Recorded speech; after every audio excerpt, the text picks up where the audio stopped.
हैं काशी, मथुरा, द्वारका, हरिद्वार, अवंतिका, कांची, जितनी भी पुरियां हैं भ्रमण करें, लेकिन जब तक सरजू नदी में स्नान नहीं करेंगे तब तक भगवान के पास निवास करने के अधिकार नहीं मिलेगा।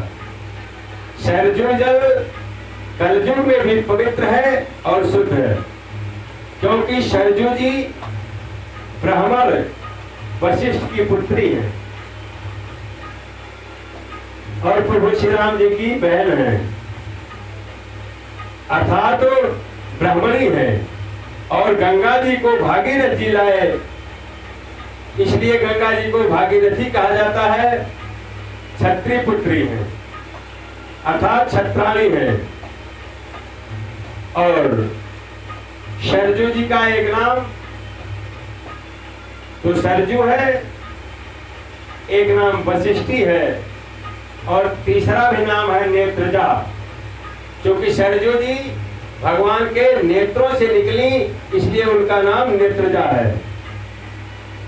तुलसीदास जी बाबा कहते हैं सरजू नाम सुमंगल मूला, लोक वेद मत मंजुल फूला। सरजू का नाम सुमंगलकारी है, मंगल करने वाला है। गंगा जी दूषित हो गई हैं, जमुना जी दूषित हो गई हैं, क्योंकि गंगा जी गोमुख से चल करके प्रयाग तक जाती हैं। बहुत शहर उनके किनारे पे बसे हैं, बहुत सारे उद्योगपति उद्योग लगा दिए और फैक्ट्री का कूड़ा कचरा सब गंगा जी में जाता है, जमुना जी में जाता है। इसलिए केमिकल मिल जाने के कारण सरजू का जल, केमिकल मिल जाने के नाते जमुना जी का जल पीने योग्य नहीं है, खारा हो गया है।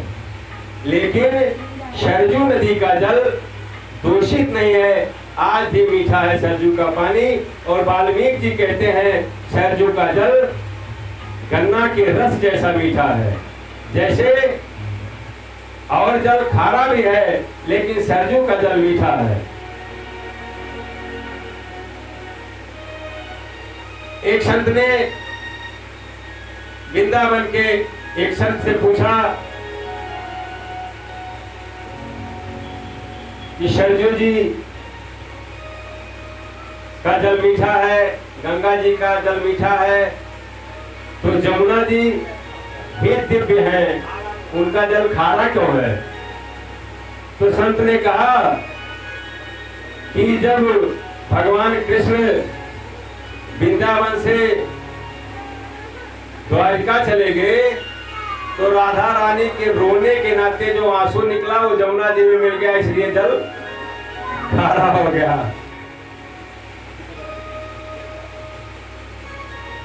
सरजू का वर्णन,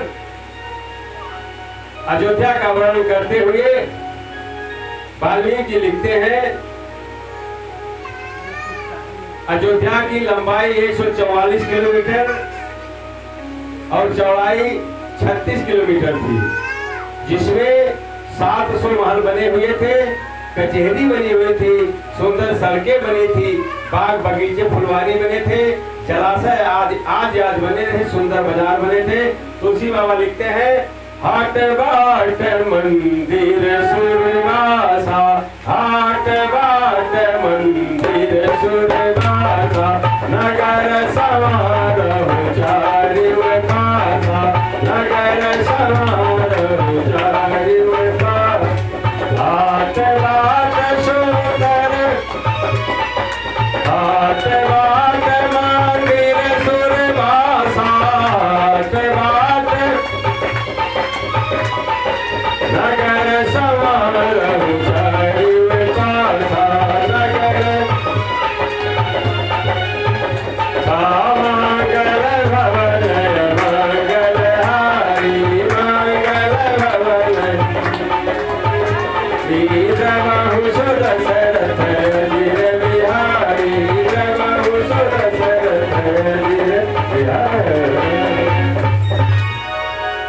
जी महाराज कहते हैं,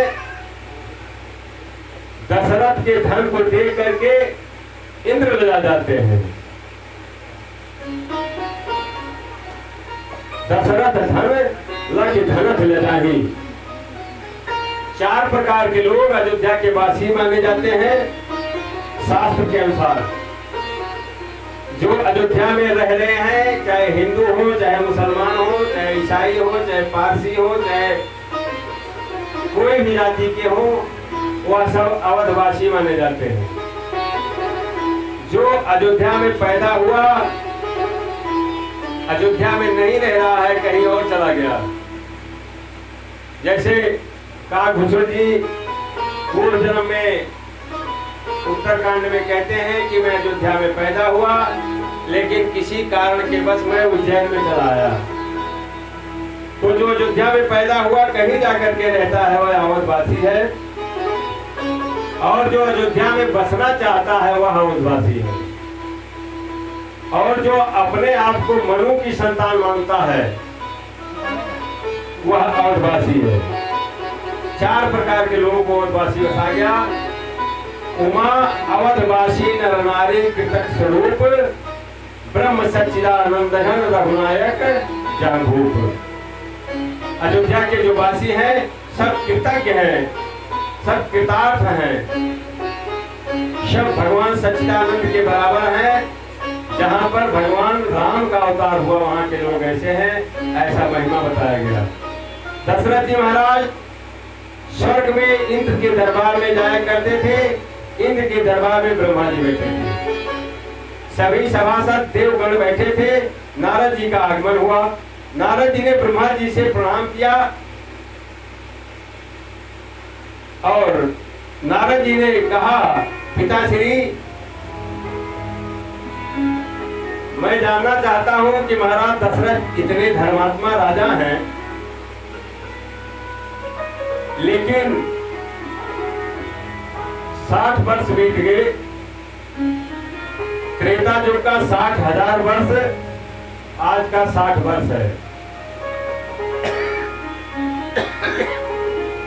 त्रेता का 60,000 वर्ष, आज का 60 वर्ष है। नारद जी ने कहा